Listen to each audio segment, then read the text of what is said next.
The world today isn't perfect, but it could be a lot worse. This is the story about one man in his quest to make our world just a little closer to perfect. This is the story of Thurgood Marshall. Born in 1908 in Baltimore, Maryland, Thurgood was no stranger to racial discrimination. By a young age, Thurgood had already become very passionate about changing segregation laws. Although never going into the legal business, Thurgood's father liked to bring his sons to the local courthouse to practice debating the discussions and arguments that had been presented. Marshall's affection and early exposure to debate likely encouraged him to quickly pursue legal education. Refused from his dream college because of the color of his skin, he graduated from Lincoln University instead, later suing the school that denied him. Just a little background information. In 1896, a Supreme Court case ruled that segregation was allowed given the conditions to be equal for all races. Then, in 1954, everything changed.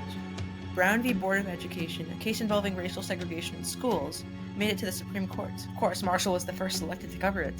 Rounding up the best team of lawyers and putting his argumentative speaking to the test, Thurgood Marshall successfully overturned the original ruling put into place nearly 60 years prior. With the work of John F. Kennedy and later Lyndon B. Johnson, Marshall became a Supreme Court justice in 1967, reviewing thousands of cases until stepping down in 1991, 2 years before he died in 1993. This is a great country, but fortunately for you, it is not perfect. There was much to be done to bring about complete equality. Marshall's casket was laid in the Great Hall of the Supreme Court, the second justice to get this honor, and for a good reason.